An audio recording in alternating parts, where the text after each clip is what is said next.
everybody. As you can see, I'm wearing a mic, and today I'm not doing a voiceover because I kind of got over them a little bit. I just thought it's not as immediate, and I feel like I want to be there with you, and I know I never will. However, unless you come and you see me at the light or at that space. However, I just want to practice with you. I want to practice and teach you as I'm doing the practice as well, because I think there's something to be said for that. So I'm just testing if the quality is well enough, if you like it, and if you do, then I might just keep doing what I'm doing with the microphone. So yeah, give me feedback afterwards. Right, we're going to come down onto the back and into Supta Baddha Konasana. Bring the hands onto your chest and stomach. And close your eyes. And just take a lovely long breath in.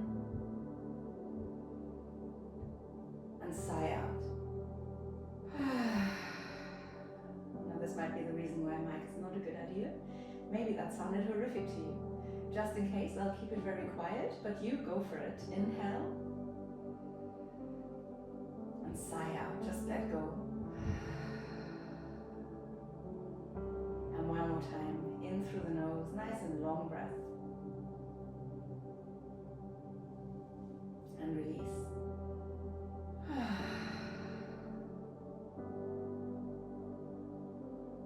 And lie here for a little bit longer.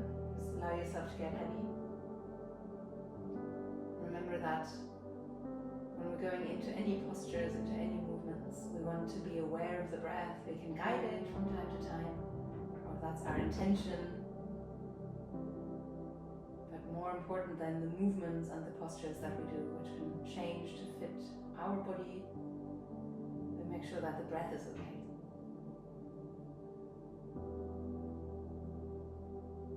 You can keep the eyes closed, if they are closed at all. Bring your arms next to your head, hold onto your opposite elbow or forearm, and then raise your knees, feet on the ground. And you can walk your feet to the edges of the mat, and gently start dropping one knee and then the other. Just dropping one knee inwards, staying there maybe for a moment, and then the other. And all the while, we're aware of the breath. Guide the breath. Sometimes we feel like doing that, especially if we spend a whole day not actually being aware of the breath at all, which is probably our default because we live in such a busy world. Now let's drop both knees to the right side and get comfortable here. See if you want to maybe bring your right foot on top of the left knee.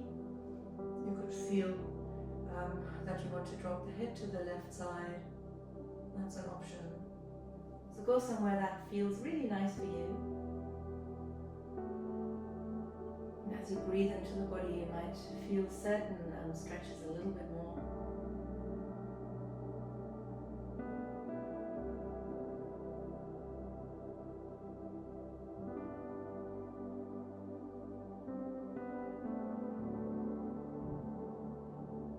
Very slowly raise the knees again. Feet firmly back onto the ground. And we drop our knees to the right side. I should have said you can push your hips over to the right side. But don't drop the knees to the right side, that's where they came from, drop them to the left side. I'm glad I do voiceovers that I have all of that stuff in as well. So anyway, knees to the left, hips maybe a little bit further to the right if you want. And then if it makes sense, or that feels nice, you can bring your left foot on top of the right knee. And maybe nice on one side, not so nice on the other. So go somewhere where you want to hold and where the stretch into the body is comfortable. Like a nice release based on whatever it is you've done before. Or just a good stretch.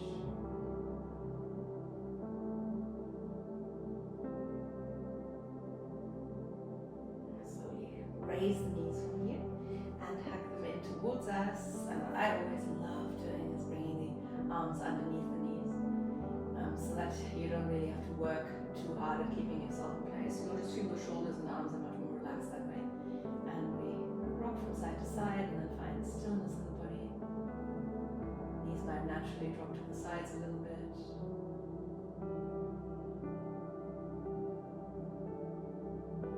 And space for your stomach to expand as you inhale and collapse as you exhale. So knees a little bit further apart.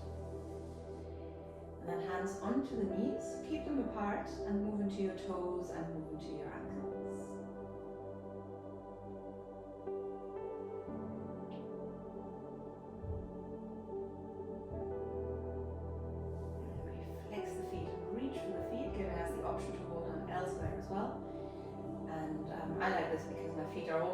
hold. So I'll hold onto those toes. And we press the knees down and out and flex the feet up. And we may change whatever works here for us. So you might want to raise your buttocks a little bit if you feel like your head and shoulders come up. You might also decide that this angle isn't the perfect one. So one way to deepen is to push the knees out further and press them down a little bit more, but also to push the feet in a little bit, so you can create a lot more strength, warmth, heat in your body like that. But you may decide to just gently push the feet out a little bit. So go to a place where you can hold comfortably. And just feel the breath come and go. And with that, feel this expansion in the whole of the upper body. As we know, so much of our lung capacity is, well, you know, the ribcage expands in equal measures every time we inhale. So of course, there's this movement in the back as well, not just the front of the upper body. And if your eyes were open and you decided to close them, go ahead. And slowly release. Knees in. Ankles, and from here, right knee on top of the left. And again, I always like to slide the hips to the right side when the knees drop to the left, but maybe you like a little bit less intensity. Drop your knees to the left, turn your head to the right. Just feel the breath come and go. Feels nice to bring your left hand, if it's idle, onto your stomach or rib cage, then might give you an extra awareness of the breath.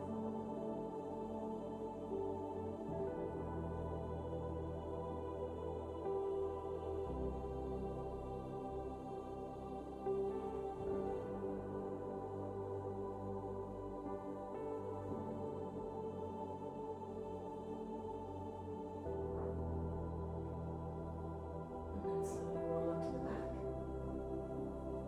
And set up for the other side. Slide to the left side now, left leg comes on top of the right, and we drop our knees to the right and turn the head to the left, hands wherever you want them to be. Press down that left knee, you could hold it up, whatever works here.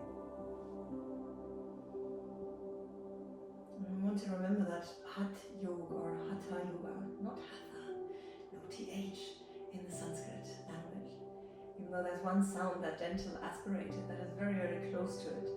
So that's that sound of Hatha Yoga. So the tongue goes to the front of the teeth, hence dental aspirated. In Hatha Yoga, the most important thing is that we use the body, or the most important thing to know, but that this is not an end in itself. We're using the body, whether we're practicing asanas very slowly, or we're rushing through them, we're practicing them very fast, we're maybe going Kundalini style to taking ourselves to the stress edge, working with our breath that way as well, rather than just with the with our muscles, with our body. But the aim is to outgrow that physical experience. Roll onto back, and then right ankle on top of the left knee. Push your right knee away from you gently. You can pull your left leg in towards you if that's not too early, too deep a stretch for the beginning. Different options here, so choose the one that you want. And I always have to remind myself to not go to that deepest option. I know you know it, I know you've done this before. But there's also that, there's the option of taking it easy. And I think if I've always shoulder hardest, then it's just like, okay, I have to get to that point. But we want to remember that it's not about nailing the postures. What we do is effect a change in the chemistry of the body. That part is quick, as is the way that the respiration can change the brain waves, the electric activity in the body. So all of that is quick, and that's the aim in the short term. And in the long run, through that, we change the brain and still our mind. So that's that aim of Hatha Yoga, whether you're practicing your asanas fast or slow. So less of a concern with how you look and how the posture looks on you, how today was different than yesterday. Raise the arms and legs and just move into the arms and legs and hands and feet. Yeah, so if your posture was different yesterday, that's fine. Just take it as it comes, and whatever you feel today is right should probably also be right. So we'll just trust our body. Left ankle on top of the right knee, left knee presses away from you. And again, what you do with the right leg is completely up to you. You can take it super easy, just decide how we feel.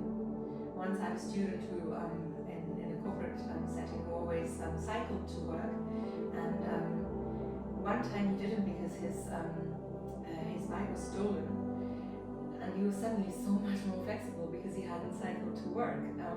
So yeah, it makes a massive difference what you've done before, and we shouldn't underestimate that. So the best you can do for yourself every time you show up on the mat, but that goes for every other part of life as well, is to not have those expectations, not compare yourself to how you were before, and really just see what's going on in the body right now. That way we're more likely to make the right decisions for us. So that's that internal wisdom. We raise the arms, we raise the legs, we flex the hands and we flex the feet, and press the heels of the hands and the heels of the feet into or towards the ceiling. I'm going to spread the fingers wide, trying not to bend the fingers in any way. From here, hands underneath the knees and rock up into a supported boat. So you can absolutely straighten the legs and arms. You could also stay here, hands underneath your knees, and gently press the chest to the front. You may open the eyes. You may make sure that we're still relaxed, even with the eyes open, by smiling. Great. Yes, we can. And we open up to the right side, right hand behind us, left hand to the outside of the right leg. Again, we can straighten the legs, and we can also raise that right hand off the ground. And then breathe.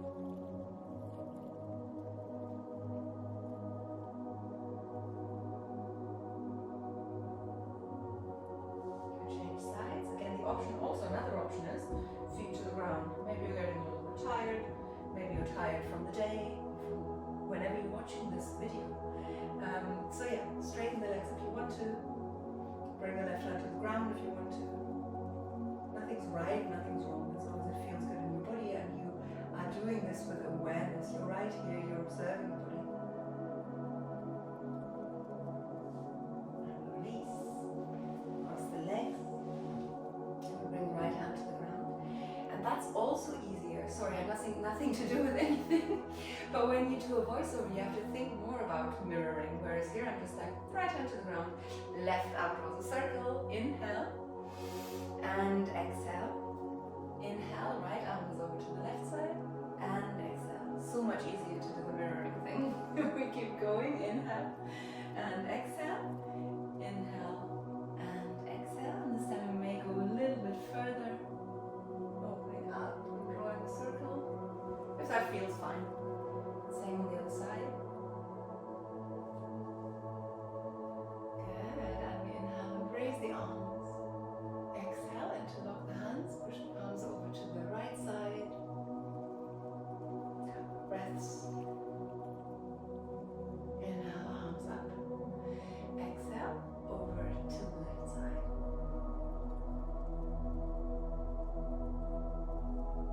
Breathe in, come up. Breathe out, push your elbows down, and start rolling into the shoulders, keeping that, this shape of a W.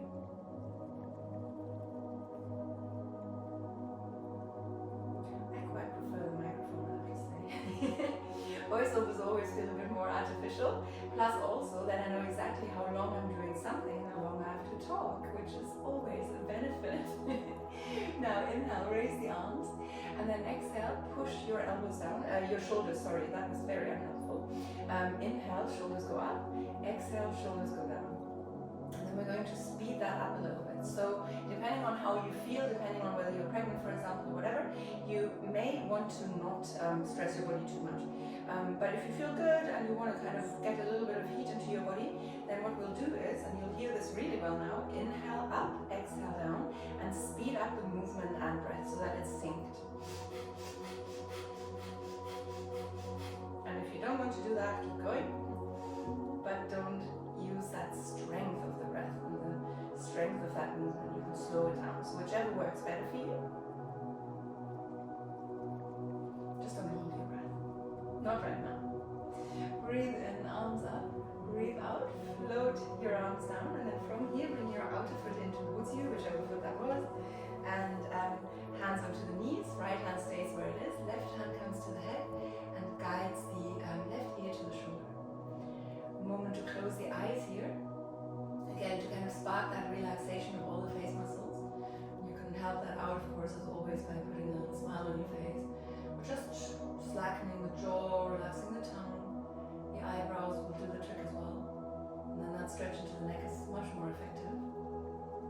As we know, even something such as dental work, which we might not think has anything to do with anything, can change what's going on in the neck. So keep yourself relaxed as the chin slowly comes down towards the armpit or collarbone. It's your first class with me. I always say that this is not an exact science, so you want to make sure that where you're holding in the stretch is comfortable for you. It doesn't matter whether it's the armpit, whether it's the collarbone, whether it's the side of the chin, or side of the jaw. It needs to be a stretch that you want to hold and that is comfortable for you. And from here, slowly bring the chin to the chest. Hands, and that's optional, behind the head for a little bit more weight. The back stays straight. The highest vertebrae start warming up. And we raise the head and straighten up, changing sides. Right hand goes to the head, left hand rests and gets heavy and allows the whole of the arm here to get heavy as well. And there's no force or anything, it's really just the weight of the hand, and even that is optional. But you want to just make sure that the head is allowed to get heavy. So that is a very heavy thing for all of us. There's so much information, or not, I don't know. But I hear that I have the heaviest head in the world. I've been told that by one of my friends, so I have it on very good authority. I'm not proud of it. In fact, my husband tells me that I have this unique ability to put all of my body weight into one part of my body. So there you go. I call it my superpower. It's a bit useless, but it could help being a paperweight or something like that, if that's ever needed. So you call me if you need me. Now, chin towards the armpit or collarbone. Again, this place might be very different on the right side than the left, so give it a little bit of time. No expectation of how or where the head should be, how it should look. And also deciding if that hand at the back is maybe, back of the head is maybe a little bit too much. It could go, it could stay. We decide.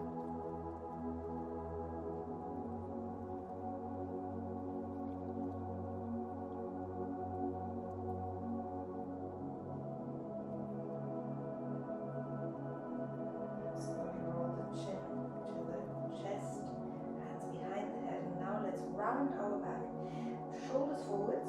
Every single vertebra gets its own little second here, or its own little exhale. So we really take our time, and we try to bring the elbows not towards the knees, but towards our hips.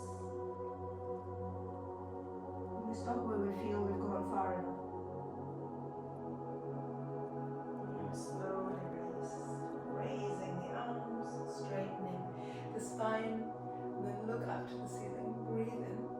And as you exhale, hands to the back of the head so that you can really gently raise the chin and draw a circle, or a half circle, I should say, in the air. And if you feel like it, one hand can massage the neck. Nice and gently though, we want to be careful here with the neck muscles. Okay, enough of that. Let's get going. Hands onto the ground, and we walk ourselves onto all fours. Spread your fingers to make sure that you're comfortable, and you can use your fingertips as much as the heels of the hands to support you here.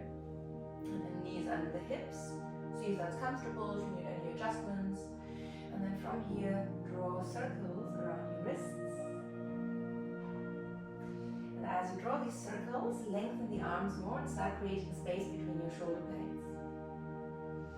Change direction, unless you already have.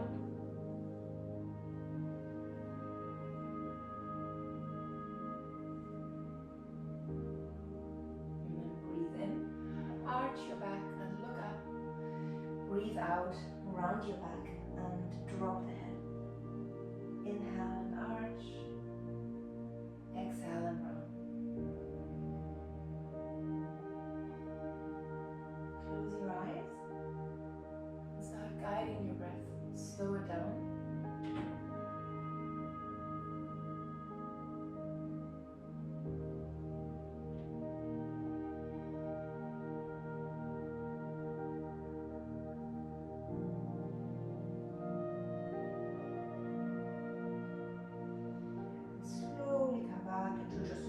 Spine, a little gentle curve in the spine that's there when we're not thinking about it. Now inhale, raise your right arm and eyes open if you want. Look up to the ceiling.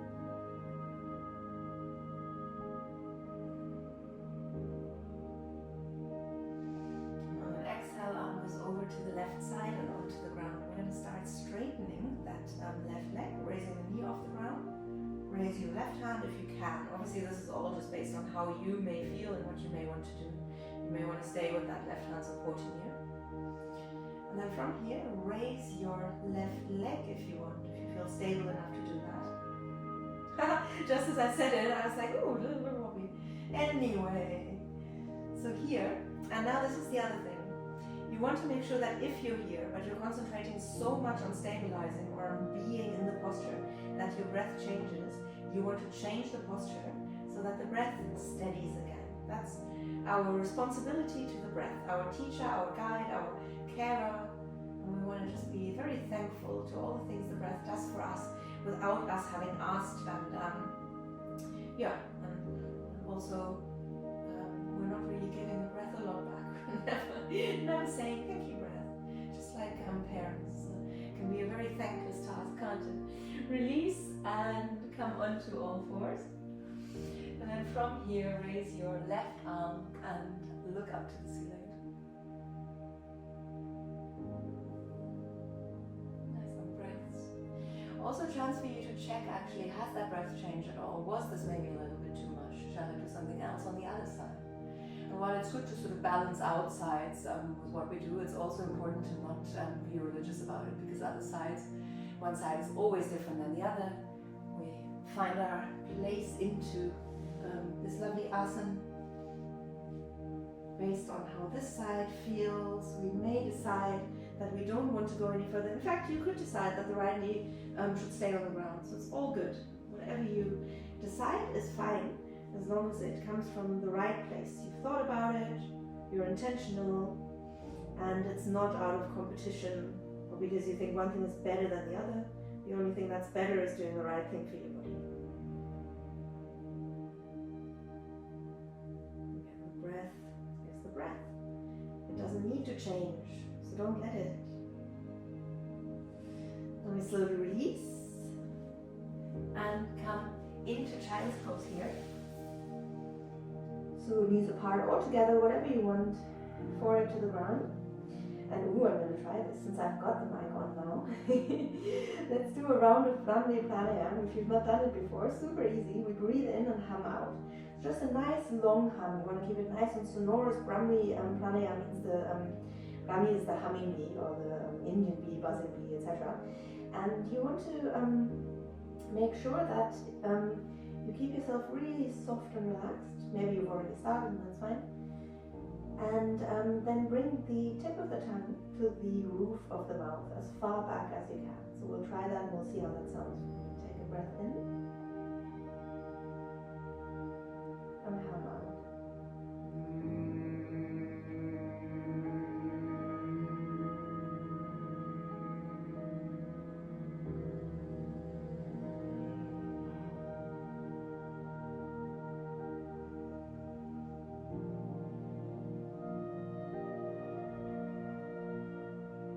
One more like that, making sure that we're consciously relaxing the whole of the body as we hum out.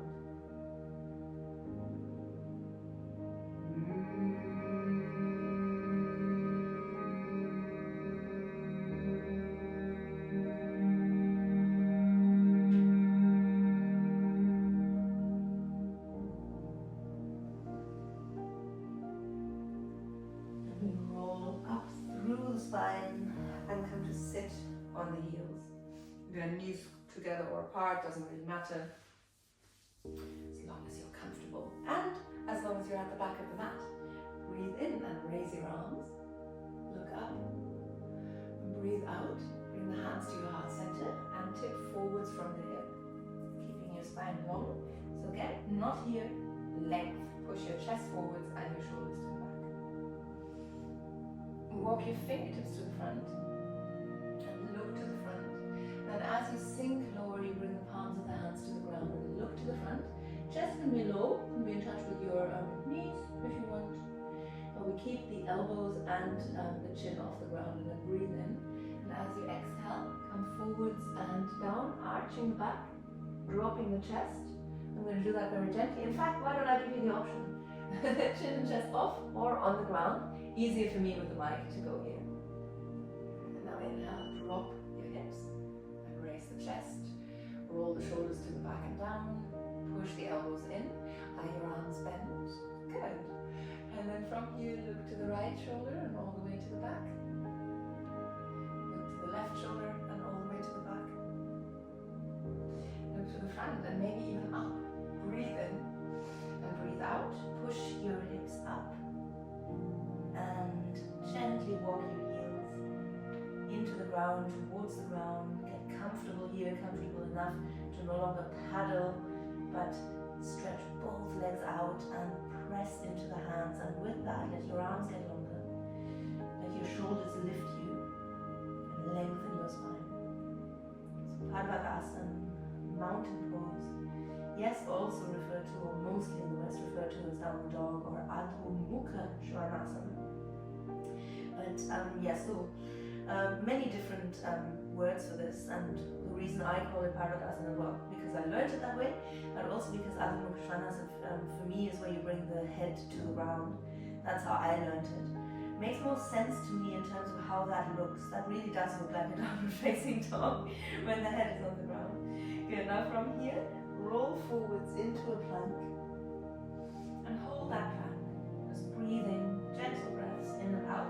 And we might adjust a little bit here. We might take our torso further forwards so that the wrists are actually no longer in line with the shoulder. They can come further forwards. But then we also decide if we want to maybe bring the knees to the ground. If that's your thing, then bring the knees to the ground. Decide based on the breath and your general level of comfort. Whatever you want to do.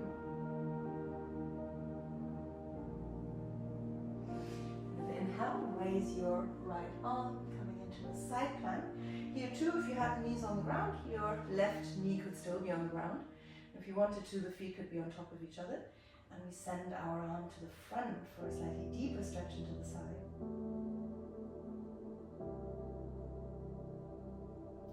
Observe the breath. And release. And immediately from here, inhale and open up to the left side, sending the left arm to the front, maybe feet on top of each other, maybe one in front of the other. Yeah, again, your level of comfort.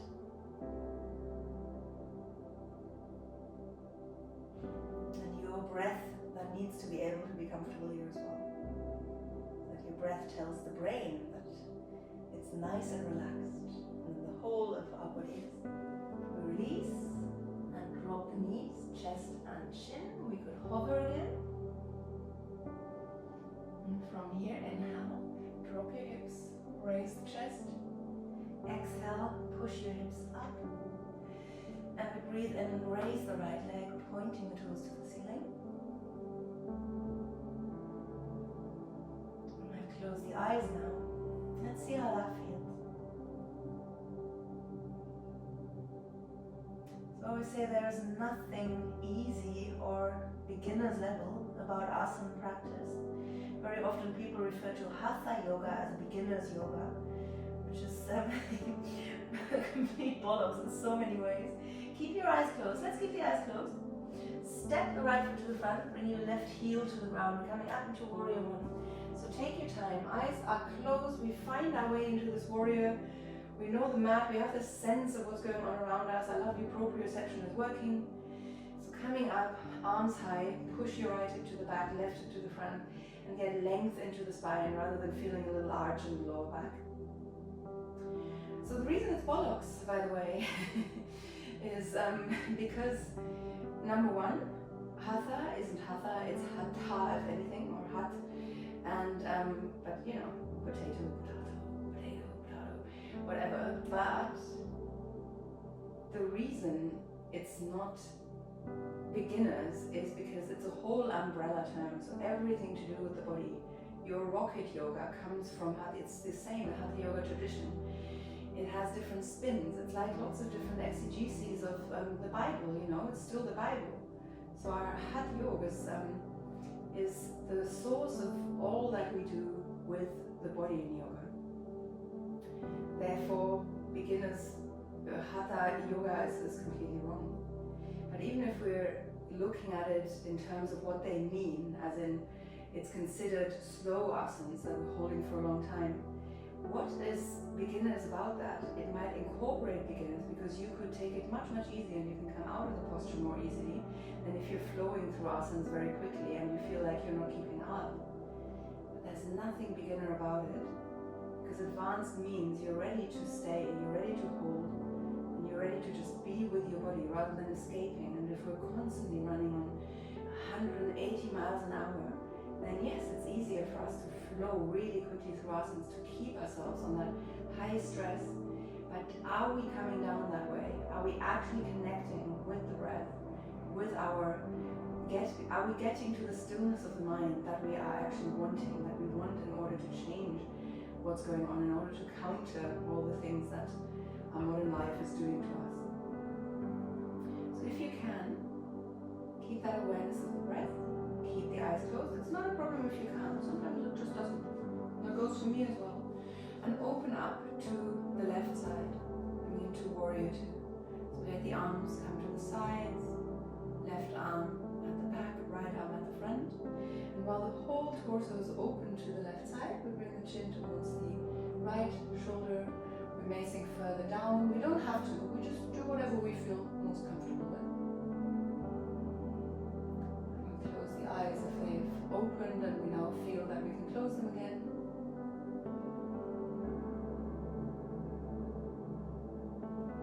Observe the breath. Again, it's your sign from the body to change something. If the breath is not quite right, if it's shallow, you probably don't need to bring a hand there, but can you feel that movement in the stomach?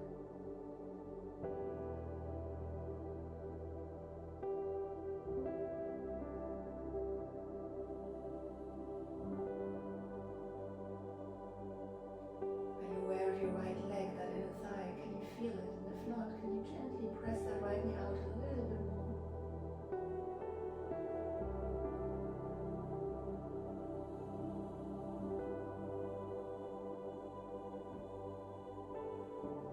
So with the eyes closed, we're relying on how the body feels. That's the other reason why I'm a big fan of that. Of course, we're testing our equilibrioception here, a sense of balance. We're also more likely to be in the posture we should be in. Arms heavy, we drop that right arm onto the right leg and raise the left arm and send it to the front, opening the palm to the ceiling. Decide if it's still okay for you to close the eyes here. Definitely open them whenever you need to.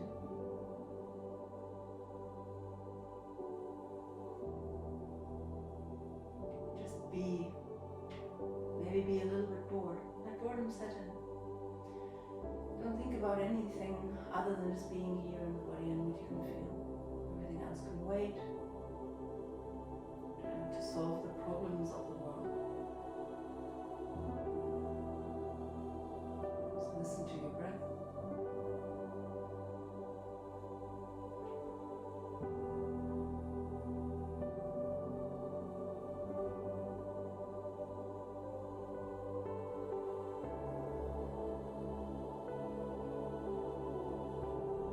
Then open the eyes, left arm behind you, right arm under you. Now if a bind isn't possible here, don't worry at all. Just come a little bit lower. And then look down, step that left foot to the front, and very nice and slowly take your right leg with you as you come up. And again, if you don't have a bind, just bring your right hand under the right knee and come up and out like that. So an option would be to come into Vrikshasana, into the tree here if you wanted. So that's another option, completely fine as well.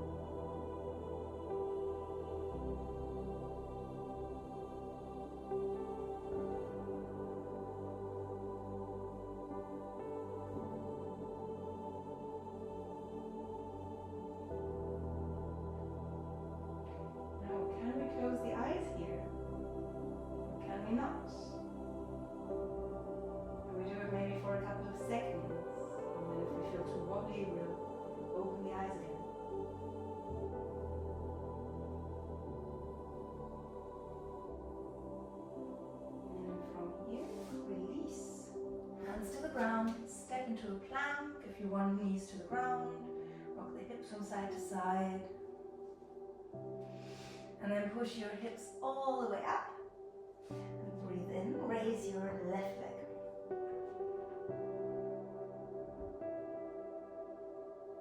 And then I'm guessing the eyes were open as we were stepping back, but just in case they weren't, keep them closed. If they're open, close them again. And smile a little smile.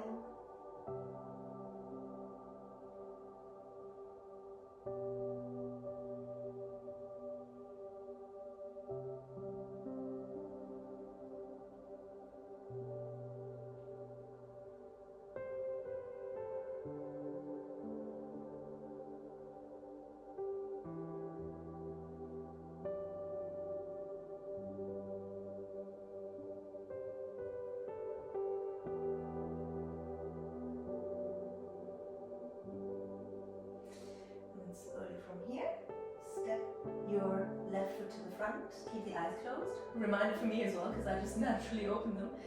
And right foot comes to the ground. So we let that heel come inwards, right toes out to the side, and we come up completely based on that awareness that we have of our body in space. And we're just testing our balance, but we're fine, we're good.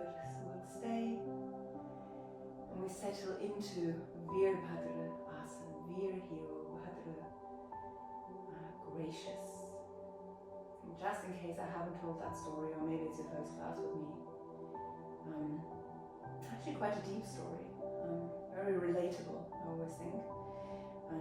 Shiva was in his human form actually as well,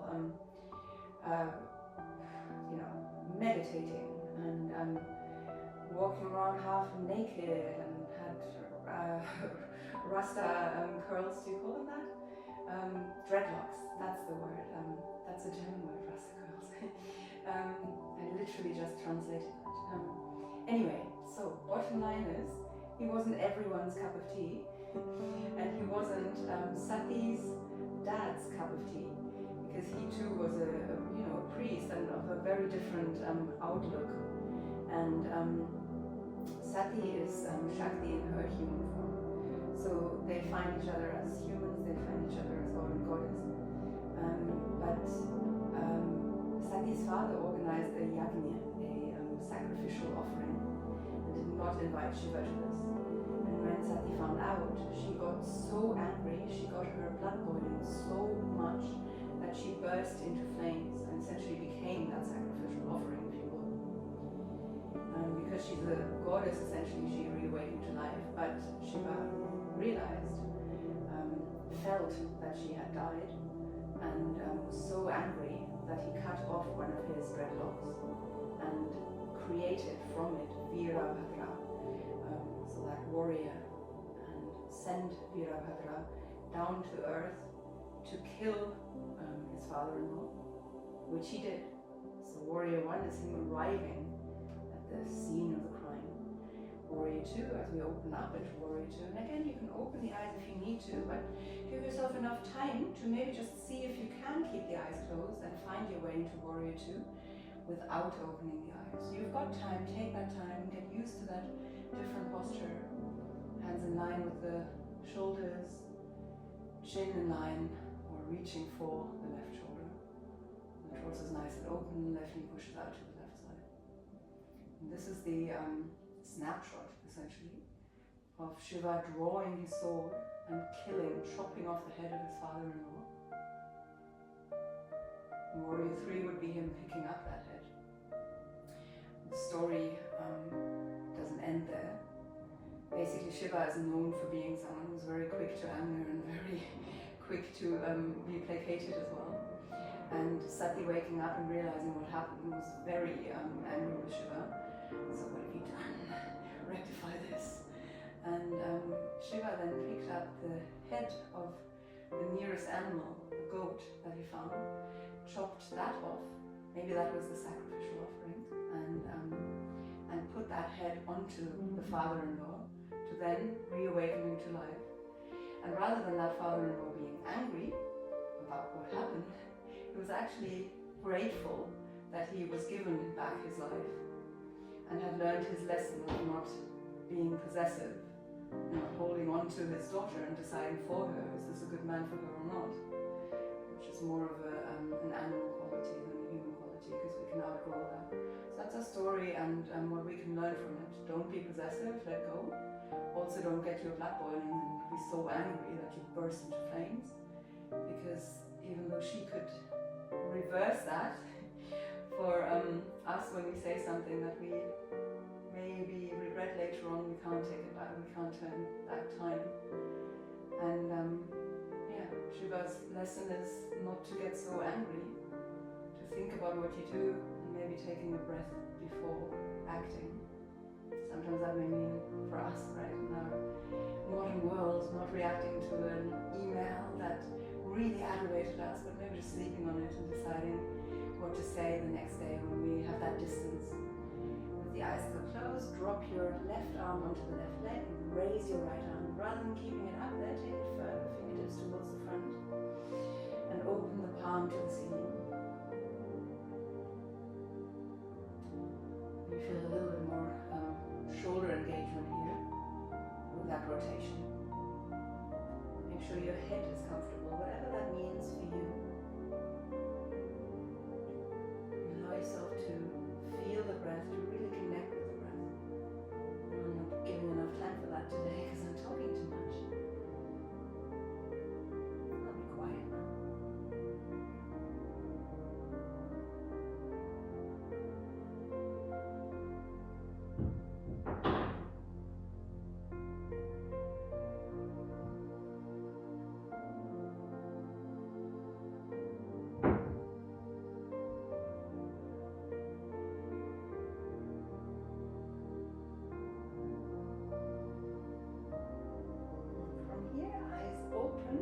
Drop that right arm behind us, left arm under, and we bend our legs, we step gently, comfortably to the front, and nice and slowly raise that left leg. And again, your option is not bird of paradise or Vinyasa. Your option could be Vrikshasana, tree. Whichever one you choose here, and obviously you come into the tree if you don't have that connection, right? Then you can come up like that. So again, bind is not necessary, and it doesn't mean you're advanced. If you can do a bind, it means nothing at all. In fact, at some point when we've outgrown the asana practice, that's probably when it all starts. So that preparation, the asana is the preparation for the body to sit still, to be what the Buddha was, just sitting there. Relaxing into this posture now. So we can let stillness come over every part of our body. That includes the mind. The mind is also outside of us. That idea that our minds are connected. Like your mind and mine, unless you're just tuning out, which is also absolutely fine. That ability, to listen to each other, to brainstorm. When we're brainstorming with people in a group or it's just one person, the minds are connected. So it's like a collective mind, a collective consciousness. So our mind, our consciousness, if you want to call it soul, is ours, but it's also connected to something bigger. Well, I always think when people talk about the mind-body connection, or the mind and the body, I always think it's important to also stress the mind is part of the body, and the way that I feel, that's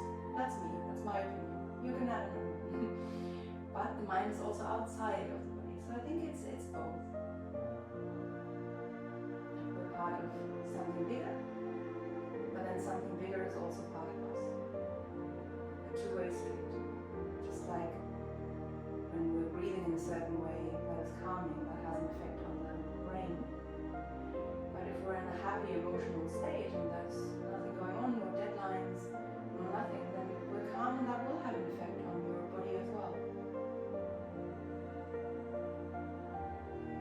If we're eating something that is very nourishing, that will have a great effect on the brain. And equally something that is not good for us will also change our whole vibe. So very complex beings, aren't we?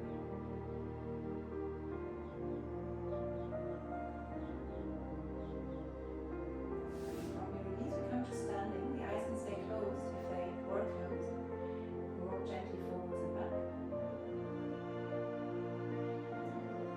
Bring the hands gently to the heart center. Shoulders to the back. Hands maybe a little bit further down than we normally go. Observe the heartbeat. Feel it. Against the thumbs.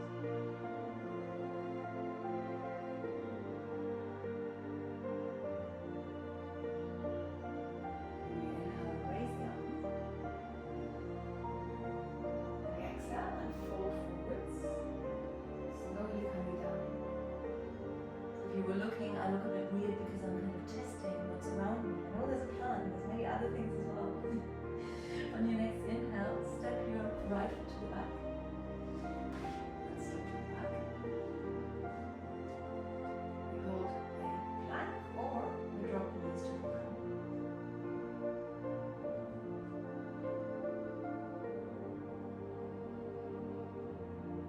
And then we drop our chest and chin until they hover over the ground. Again, the knees can be on the ground, don't force anything.